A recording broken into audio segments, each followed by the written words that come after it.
안녕하세요 Cindy哟，各位巴迪们不要激动，我知道你们看到下面的标题已经你知道热血沸腾。没错，我今天就要来解析大家敲碗敲超久的 GFriend Memoria 的 MV 解析。这次的 MV 跟以往的 MV 一样，有许多的彩蛋，我们今天就来看看有哪些彩蛋吧。这些小细节可能是巧合，也有可能是彩蛋。这次的歌名 Memoria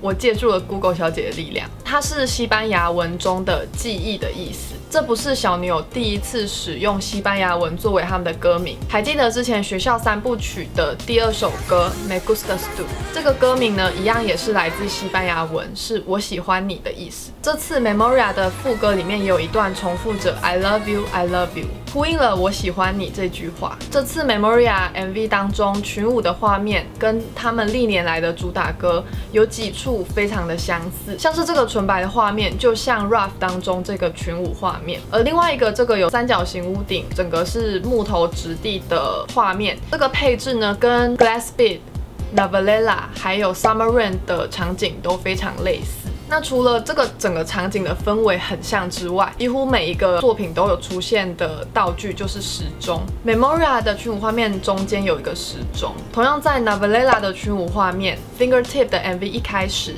还有 Time for the Moonlight 的群舞画面，都有出现了时钟这个元素。更让人起鸡皮疙瘩的是，全部都只在了3点49分。那这个3点49分没有特别指白天或晚上，但如果你拿3点49分去 Google 的话，可以找到的是圣经当中的耶米利哀歌第3首的49行。那这句英文的意思呢，翻成中文就是指说我的眼泪不停的流。那如果有看过 Cindy 之前的解析，可以知道从学校三部曲 Navalella 一直到这些跟夜晚啊、星球有关系的这个系列，这整个过程放大来看的话，讲的都是一个人的成长过程，以及从个体变成群体的这个变化过程。那我觉得这边3点49分所引申出来的这一句话，可以把它解释为是成长过程当中所经历的泪水，还有就是从不同的个体磨合成一个团体的时候，中间会遇到一些争执和泪水。恩吉在 Memoria 的 MV 里面不停的追寻月球这个元素，那他在这边手上面抱着的这个月球灯，其实已经在 Simbi 的床头柜上面出现过，他也曾经出现在 Fingertip 的群舞画面，而松王还有恩吉都跟月球有关，这个设定也和 Fingertip 里面是一模一样的。这次的 MV 里面总共出现了2个星座，第一个是在 Yuju 的手上，虽然它很快就闪过去了，但是你仔细看的话，可以看到上面闪烁了几个星星。那把它连起来之后，它的形状跟天秤座的星图非常类似。第二个则是 Yuju 的笔记本里面画的这个星座图，就是摩羯座的星图。之前在 Fingertip 的最后面，夜空中出现的这个星座呢是猎户座，还有 Time for the Moonlight 的预告照以及专辑内页都有出现6个人的生日代表星座。恩娜一开始在沙发上面睡着，她读的这本书，我去查了一下，发现它是西伯里字母，也就是欧洲语系会去使用的一种字母。那把它对照的字母表拼出来之后，可以查到这本书是俄罗斯的一名诗人所作，是俄罗斯象征主义的先驱。象征主义它是一种鼓励用间接的方式去描述事物，这类型的艺术家呢，他会在每一个画面以及每一个物品里面都赋予了不同的意义。那这次 Memoria 的 MV 里面，每一个成员都分别有一个代表的物品，这些物品呢也都有不同的象征意义。这次6名成员的代表物品刚好都和他们过去受过的伤或是所经历过的痛苦是相关的。Yuju 的手腕曾经在 Navalella 时期的时候受过伤，恩娜的眼睛则是常常在活动的时候长针眼啊，或是得结膜炎等等。那还有另外一个关联性，可能是跟 Sunny Summer 他拿着钻石去透过折射观察光芒有关。野令的膝盖曾经在 Fingertip 时期受过伤。那 Simbi 的背应该大家都知道吧，就是他曾经有脱臼过，那脱臼它其实是这一整块，所以可以引申到背部的部分。松王的纸鹤可能是隐喻他父亲过世的这件事。月亮虽然是一个很美的象征，但是其实它的星球本身是充满坑坑洞洞的。那恩吉在刚出道的时候，其实受到不少的酸民还有黑粉去攻击他的长相。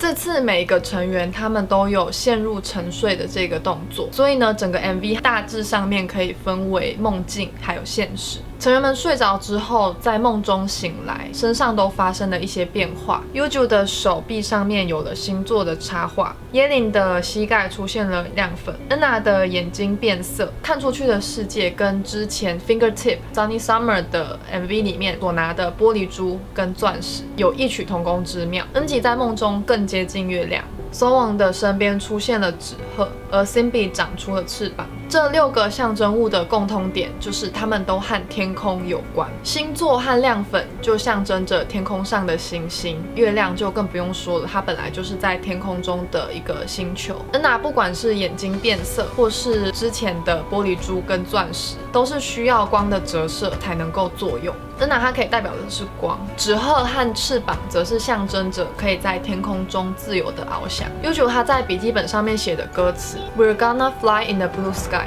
除了呼应前面所说的象征物之外，它下面还画了一个星座。刚刚说这是摩羯座嘛，其实古人将它的倒三角形称作神仙之门，简单的说，它就是前往天堂的门。我觉得这边它其实可以引申为是 Gfriend 在天空翱翔之后，最终想要到达的目的地，也可以说是梦想实现的地方。摩羯座还有一个很特别的点，它所有的星星都不是非常的明亮，但是全部连在一起，它的形状就非常明显。就像 Gfriend 的每个成员都是同等的重要，而当他们聚集在一起，就可以成为最耀眼的 Gfriend。而当他们醒来之后，回到了现实，刚刚梦中的那些也都不复存在，成员们也都以自己的方式追寻着梦境中的象征物。后来画面一转，揭示了刚刚梦境中象征天空的事物不是凭空出现的，而是成员们分别为彼此在梦中所施的魔法。恩吉在 Yuju 受过伤的手臂上面画上了星座图，而 Yuju 为耶琳抚去她的伤痛，用绚丽的亮粉去装点她的伤口。耶琳在恩娜的眼睛上面放了一朵小花，而恩娜对着 Simbi 的背吹散了羽毛。Simbi 陪着 Sowon 送了象征祝福和思念的纸鹤给他。最后 Sowon 给了恩吉依靠，抱着他，让他安稳的睡着。当他们在第2次的梦中体会到了这个真相之后，再次醒来，每个人都朝着同一个目的地奔跑，那就是成员们所在的地方。因为他们在第2次的梦境中了解到，这些他们一直以来追寻的事物，原来都是成员给彼此的礼物。当6个人重新聚在一起，四周就突然出现了羽毛，慢慢的往上飘散。导演用了这个很美的手法，去呼应了歌词 We're gonna fly in the blue sky。当他们6个人聚在一起，就能够成为彼此的翅膀，实现他们共同的梦想。